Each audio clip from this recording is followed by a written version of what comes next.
That's right, guys, everything must go. I feel like one of those cringy used car salesmen, but I'm just a cringy YouTube watch reviewer. The truth is, like, jokes aside, I am conflicted with something that happens to a lot of watch collectors regularly. And it's this crazy phenomenon of having to get rid of a watch or watches that you thought you would never sell. Because I'm about to do that right now with 8 of my personal watches in my collection that, again, I never thought I would sell, but this is a very common occurrence in any collecting hobby where something comes along that catches your eye and you make the decision to pull the trigger on it, and then you have to make the difficult decision to thin your own personal herd, so to speak.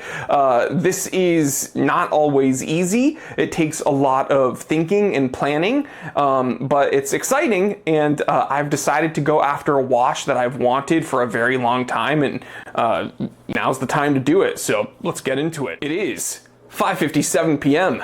Let's get down to business. All right, so when I say everything must go, I'm not selling my entire watch collection, but I am selling 8 watches from my personal collection. And again, these are watches that I've spoken about a lot on this channel, watches that I personally love, and watches that I never ever could even imagine myself selling. But lately, again, I don't know what it is. I've been getting into this big dive watch kick, and this Calibre de Cartier diver, the blue two-tone, has been on my list for so long, and I want it so badly. And I was kind of running some numbers and looking at my personal collection, and if I can sell these 8 watches at a reasonable price, I should actually be able to go ahead and pull the trigger on this Cartier sooner than later. So here's how it's going to go down. I mentioned in an earlier episode that I'm going to be keeping a running tab, so to speak, at the bottom of each episode, letting my viewers know where we're at in the Cartier fund. And instead of, setting up some like crowdfunding thing where, go fund my terrible watch habit, I'm actually just going to be flipping watches, and my viewers will get preferential pricing before these watches get listed over at the Time Teller shop.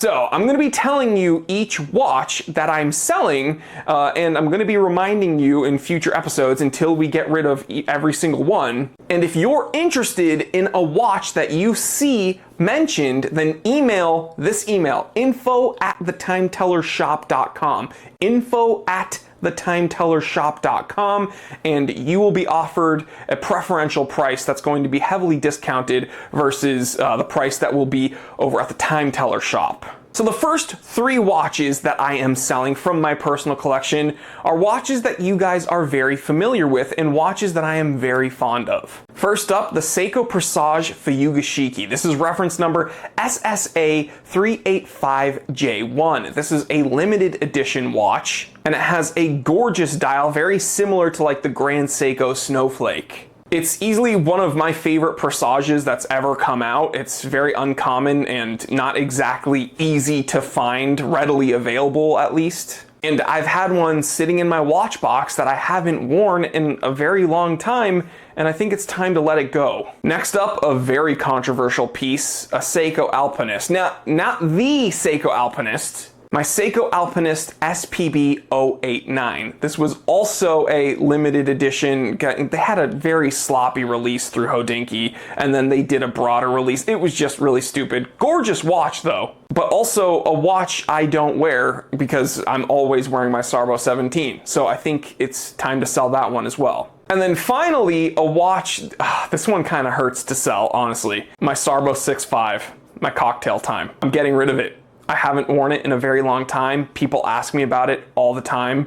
And I think if I were to ever get rid of it, using it to buy another watch that I really, really want, like this Cartier, I think it would lessen the sting, so to speak. All right, moving away from Seikos, the next watch I am unloading is my Timex Expedition North. That's the titanium automatic field watch. Everyone wanted one when they came out and they sold out very, very quickly. I'm selling one for a discounted price. Again, guys, if you're interested in any of these, email me at info@thetimetellershop.com. Next up, another very cool field watch, my Boulder Expedition version 2 Mount Sinai. This is a watch that has an awesome black coated case, very nice matte black handset and dial with very bold contrast coming from that orange glow. And then another field watch I'm getting rid of is my Hamilton Khaki Field Mechanical 38mm. I don't really need to go over this one a whole lot because it's a very common watch that I compare other watches to. It's just the standard when we're talking about the archetype of a field watch. I have the benefit of owning an enormous field watch collection, and I've had numerous Hamilton Khaki Field watches, and I still have a couple Hammies in my collection, so don't worry, I won't be without a Hamilton Field watch. But this one, it's just kind of, I guess the word is like superfluous in my collection, so it's time to get out. And then the last two watches I'm selling for this endeavor are my G-Shock Neo Tokyos. Now, not my DW6900, not my favorite one. I'm selling the two other ones that I don't wear, and they're just chilling in their tins. They're brand new. I've worn them to film like episodes on them, but I have never worn them out of the office. So they're essentially like brand new. So there you have it, guys. 8 watches from my personal collection that I am flipping in order to get a kind of higher end piece that I've wanted for quite some time. And I'm very happy that I can have the platform to share this experience with you, because this is something that every watch collector is conflicted with at some point. I mean, I would love to be in a position where I could buy every watch I want and keep every watch I've ever purchased and just keep accumulating watches. That's not necessarily realistic for me or many of you out there. Sometimes, you know, you have to free up some funds to get another piece you want, and that means kind of taking a hard look at your collection and thinning the herd. And there's nothing wrong with that. You don't have to be a serial watch flipper or a watch dealer to, you know, sell a watch in order to get another watch that you want. This is just collecting. Like, this is part of the game. So let me know what you think about this, guys. I know it's some of the watches that I am listing for sale I never thought I'd sell, but once I get that Cartier in my hands and on my wrist, I think it will all be worth it.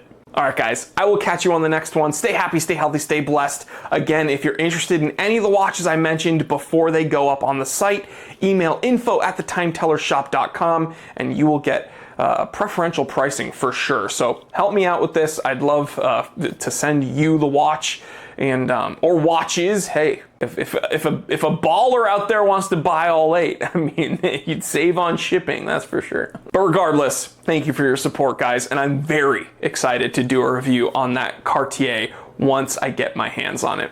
All right, guys, I will catch you on the next one. I'm Jory Goodman, the Time Teller, and always remember, I didn't invent time. I just tell it.